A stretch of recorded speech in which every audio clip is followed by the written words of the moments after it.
Welcome to the Faith and Fishing Podcast, where you get to hear all kinds of fishermen tell their stories and share their faith. I'm your host, Cam Steele. Hey, happy Cinco de Mayo, y'all. Welcome back to the Faith and Fishing Podcast. I'm your host, Cam, and we've got another great guest lined up. But first, I want to take care of a couple of housekeeping things. Very first, thank you to all who have listened, and thank you to all who have given me feedback of any kind for the first few episodes. I'm constantly working to improve sound quality and to make sure that the episodes sound as good as possible. I know that volume has been an issue over the first few episodes, and hopefully that was resolved last week and will continue to be better going forward. Bear with me, though, on these next few episodes. My recording setup wasn't quite as good as it is now, and the quality isn't quite what I would like it to be. But it doesn't have to sound good for y'all to get a lot out of what our guests have to say. So let's dive into this week's episode. Last week, we spoke with Josh Carter from the One Objective Bass Fishing Podcast. And if you haven't listened to that episode yet, be sure to go check it out whenever you've finished with this one. This week, we'll get to talk with Josh's co-host. Together, they co-host the One Objective Bass Fishing Podcast. They build kayak trolling motor mounts and other accessories. And they recently went full-time with their brand of business, which now includes Victory Woodworking and Designs, as well as One Objective. Without further ado, Mr. James Busch. James, man, welcome to the show. Hey, it's great to be here. Thanks for coming on. And so why don't you go ahead and introduce yourself to our listeners and tell us a little bit about One Objective. Yeah, I'm James Busch. I'm one of the co-hosts on One Objective Bass Fishing. Me and my started doing that probably about 5 years ago, just because we wanted to talk about bass fishing. So that's kind of how it all started, and then it kind of grew to where it is today, where we kind of do a lot more than just the podcast. So kind of building kayak mounts and everything like that, and pretty much turned into a full-time position now. Yeah, absolutely. Congratulations on it turning into full-time. Yeah, it's been a blessing, that's for sure. Absolutely. So, how did you get into fishing? My father used to fish back when I was little, and then I kind of got into my grandparents built a pond. I guess when I was like 6th or 7th grade, and I just had somewhere to go, and it was just a place to get away, so. And that's where my love of fishing really grew. Absolutely. So let's get into the meat of stuff. So in a nutshell, tell us what you believe in.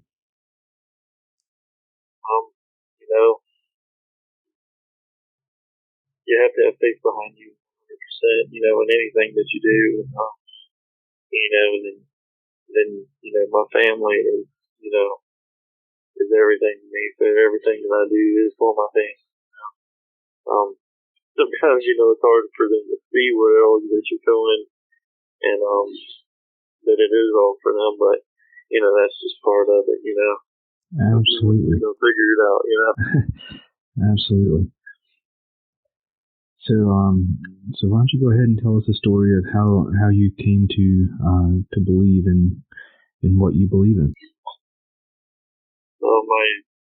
My grandmother used to pick me up every Sunday. It was actually my great grandmother. She'd pick me up in her big old station wagon to church every Sunday. Pretty much where it started. And she kind of, she was just like my neighbor at the time. Also being my great grandmother as well. So I would just go down there and do things. And my other grandmother, she was really big into the church and things like that. So she just passed on this past year, and she had a big influence on me for all of that type of stuff. She was a Sunday school teacher, anything and everything that had to do with the church. I think they went to the same church for, I think it was 60-some years. And my grandfather's still going. Married for 9 years or whatever. So had a good background and stuff like that to grow up on. Absolutely. And would you say that you had kind of like a slow and steady growth in your faith, or was there kind of like a big slap in the face moment, or any particular thing that kind of sparked a big boom in your growth? Or Definitely his family.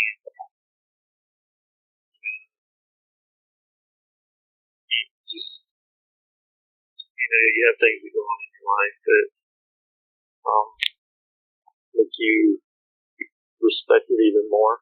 I would say. So you just have moments in your life that you need them for sure. And um, you always go through those times where you just, I mean, not everybody, I guess, but you go through times where you're thinking, well, it's really there, and then you just everything that happens, I just believe everything happens for a reason.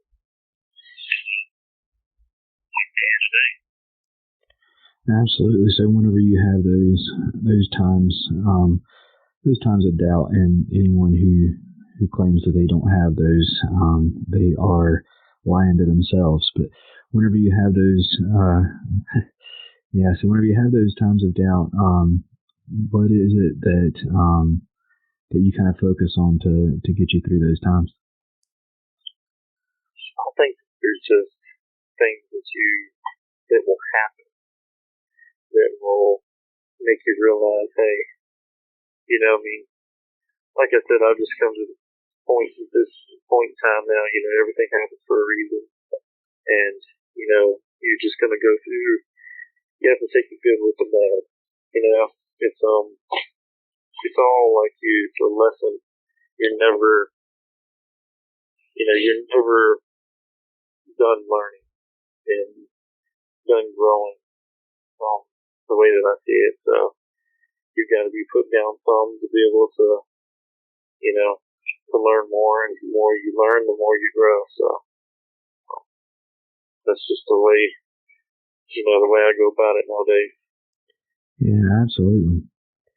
So, so what does faith mean to you? Like, what is faith?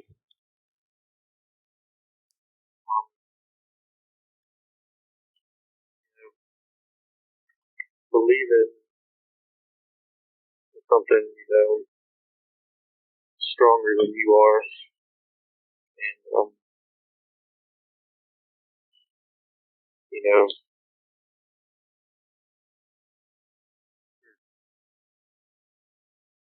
I don't know. It can be a lot of things. I mean, just I would say just right now, probably just something stronger than you are. There's something out there, and there's a place for you, everything like that. Okay, absolutely. So, are there any specific times that you can think of out on the water, either fishing or not, that have affected your faith in any way?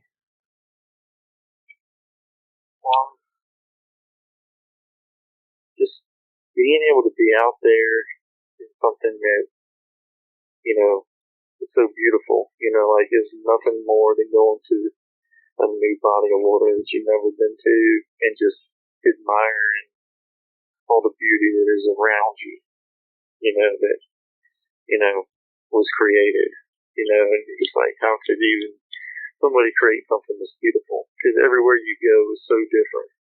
Every body of water, every state you go to, you know, it's something magical about everywhere you go. Absolutely. I haven't gotten a chance to fish outside of North Carolina and Florida yet, but I'm hoping to be able to do a little bit more of that at some point.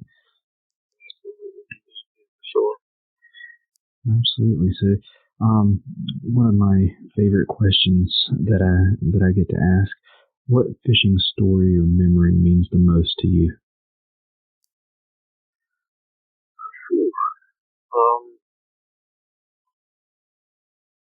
On the mean most to me probably would be one where I went and picked the kids up from school. They were getting out of school, so I went and picked them up, and we just slid by the boat ramp and just kind of found all the little treasures that everybody else had left behind. Like their fishing line on the side of the boat, a lure hung in the tree. And, we broke the old stick down and we made our own little fishing rod and just do something together. And all me and my 3 kids, we had so much fun doing that. We didn't really catch anything, and because we had like French fries, we were doing French fries and stuff like that. But then we all had treasure hunt back then, trying to find stuff. Be able to even go fishing. They were just so excited about it. Yeah, that's awesome. Fun getting to clean up a little bit, and it's not always about the fishing part. Those other little memories are some of the most important. Oh yes, just being able to let their minds wander about how they can make taking things, taking other people's trash, making it. Yeah, definitely. So, you said you had 3 kids. What life advice do you wish you had been able to start off with and that you want your kids to be able to take on with them?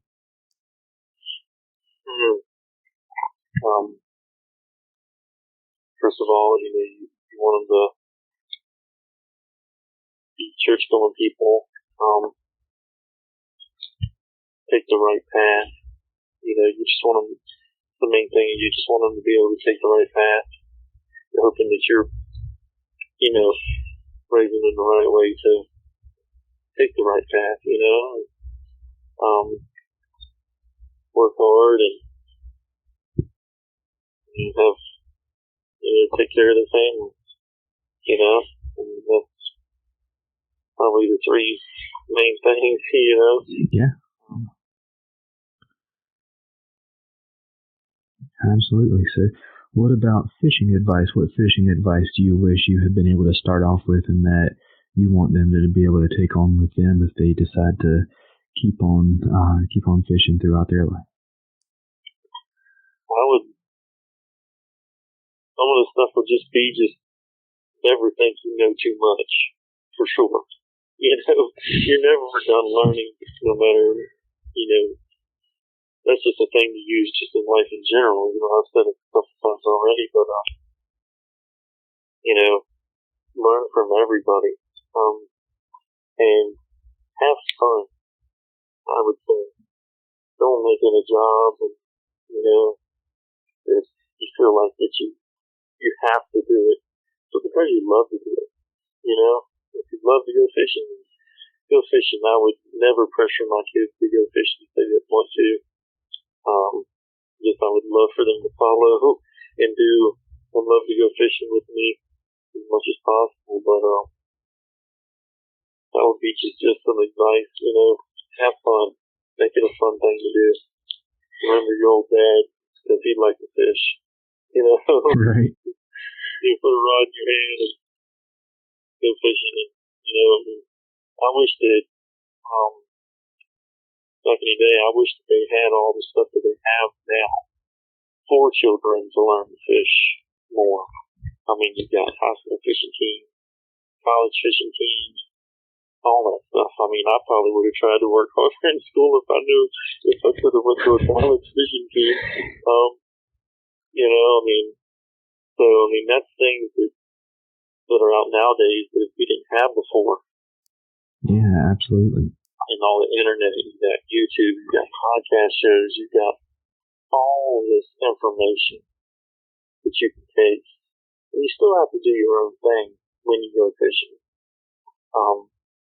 You have to fish your strength and everything like that. So just because somebody throws a spinnerbait this way doesn't mean that I'm probably going to catch stuff off of the spinnerbait the same way.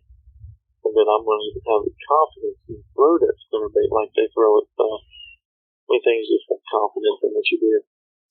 Yeah, absolutely. You can listen to all the podcasts and watch all the YouTube you want to, but it doesn't mean a thing if you don't get out on the water and practice. Absolutely.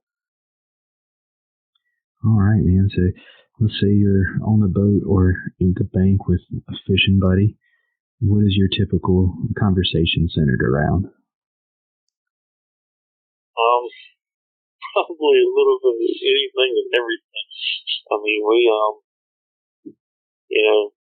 joking about what our kids did, to old high school memories, to, it's anything and everything before we might be talking business between me and my buddy Josh. We're always trying to think of different ways to make things easier for fishing and all that stuff like that, or what we're going to do Monday or when we get back to work. So, just keep all about everything, reminiscing about the good old days. Yeah, absolutely. So how did you and Josh meet? Well, we met, I think it was in 8th grade. I think it was my social studies class. And we were just in there, and one day we were just seeing each other looking at bass fishing magazines. That's all it took. And since 8th grade, we've been, fishing buddies for sure since then. So, and I'm 37 now, so it's been a long time. Absolutely. So we're going to move into a segment here that we call What's Your Favorite? And it's pretty self-explanatory, but we've got a few questions here. I'm going to ask you what's your favorite of a few different categories here. Okay. All right. So do you have a favorite scripture? None that I can right off. Off of right now. Okay. What about a favorite Bible story?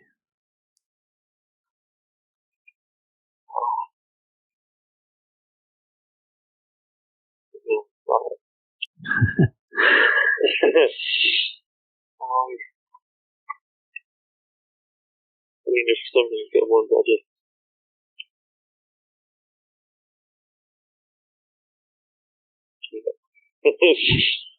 You got me. Well, if it makes you feel any better, if you ask me what my favorite Bible story right now is, I made the question. I still wouldn't have an answer right off the top of my head.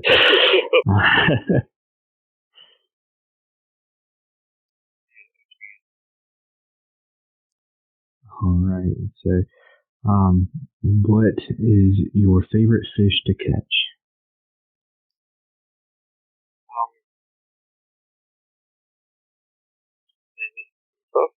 I love large bass, but spotted bass is probably some of my favorite fish to catch, just because of the way they fight and smallmouth.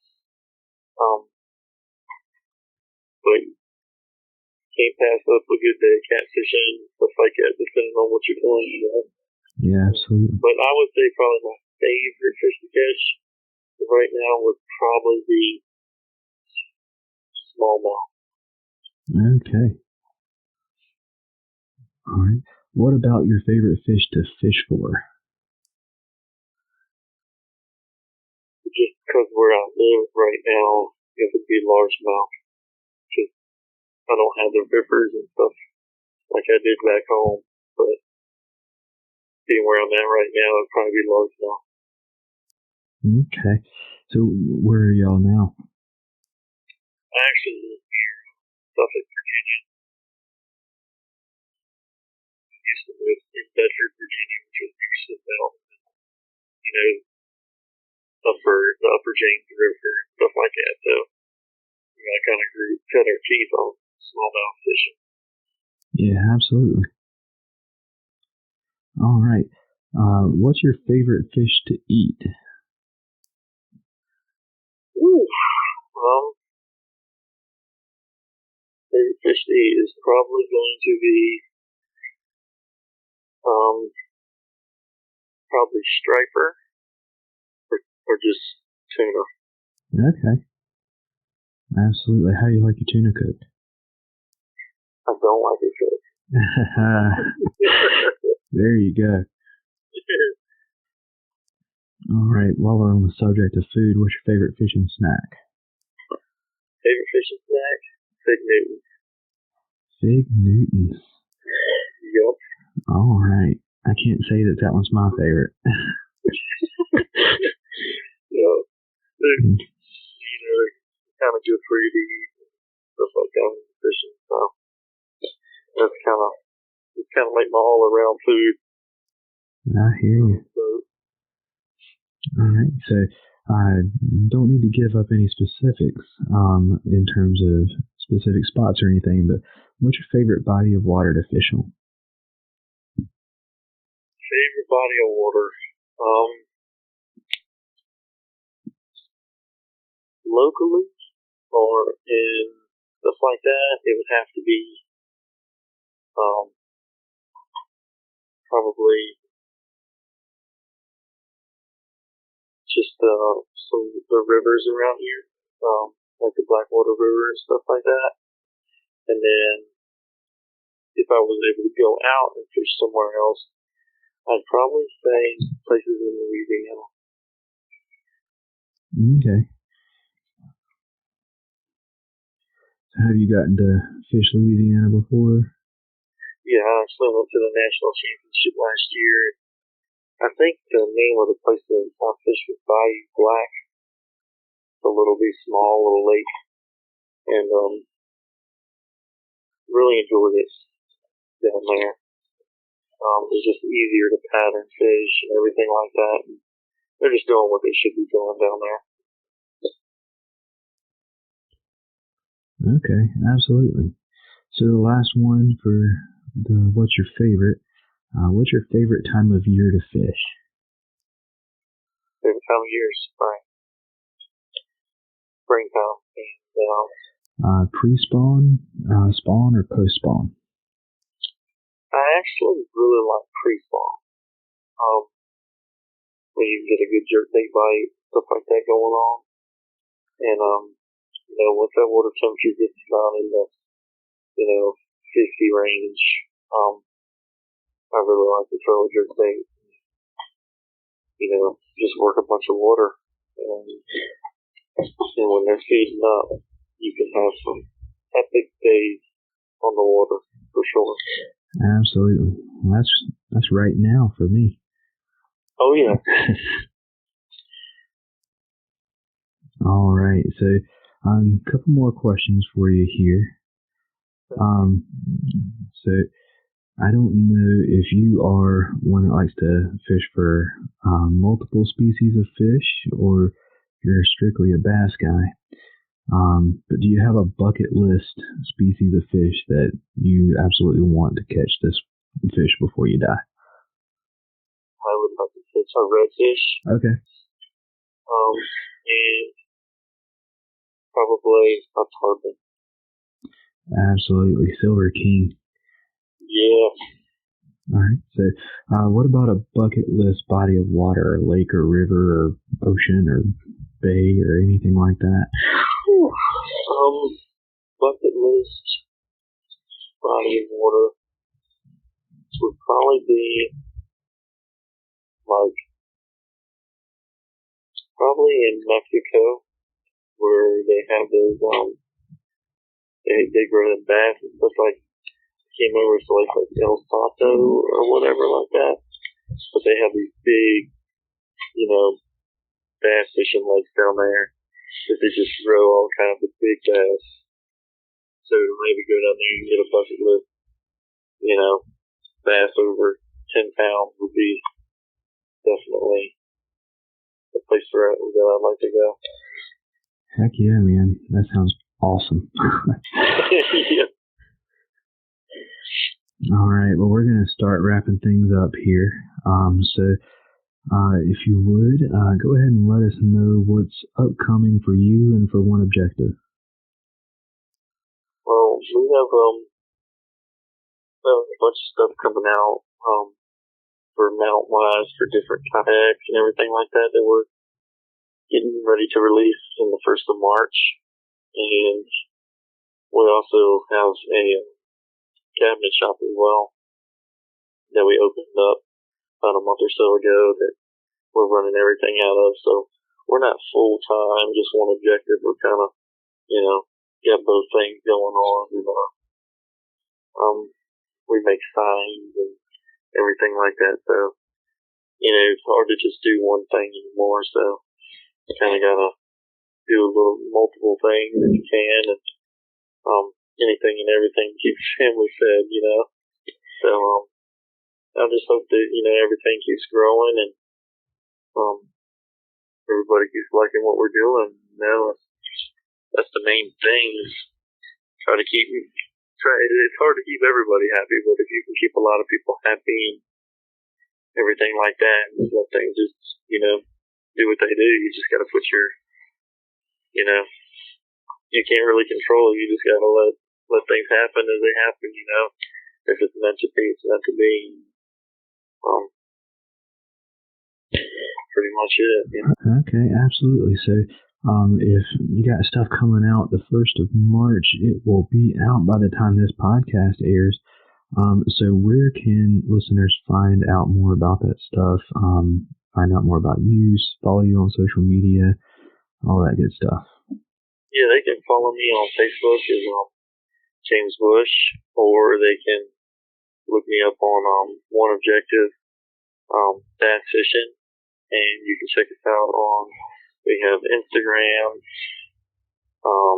TikTok. We're on Stitcher. We also have our podcast show as well. That's on iTunes and anywhere and everywhere that you can pretty much watch a podcast. And you can check all of our products out and everything like that on oneobjectivebf.com. And check it all out. We have links to our YouTube channel and everything on there as well. All right. So did you want to plug any sponsors and thank anybody before you go? Yeah, I'd like to thank my buddy Josh for for definitely being there for us, and we've been working together for a long time, and I'd like to thank Bonafide Kayaks, Yak Attack, Talking Rods, definitely missing some AccuTools, and Missile Baits. Okay, I recognize a lot of those names from the very beginning. You've been with those guys a while. Oh yeah. That's our thing is we don't represent anything that we don't believe in. That's one thing to probably if people are out there looking for sponsors and stuff like that, just don't hit people up. I mean, we have people hit us up all the time. Make sure that you 100% believe in a company. Don't hit somebody up trying to get a discount on a product so then you can try it. That's not the best way to go about getting sponsorship.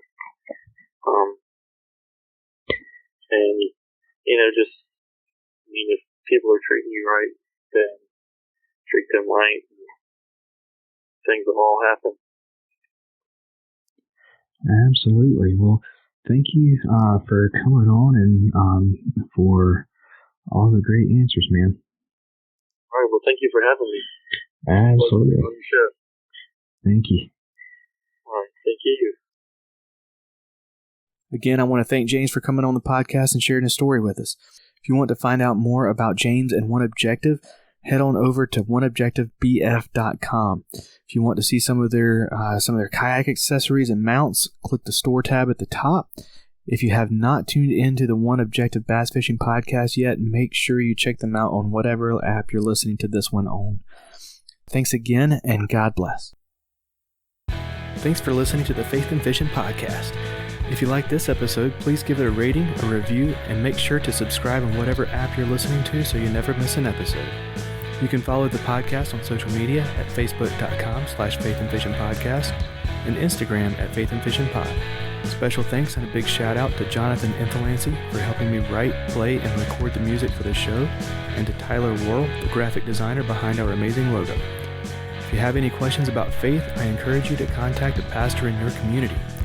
Thanks again for tuning in, and until next time, get out there and catch some fish, and I will catch you on the next episode.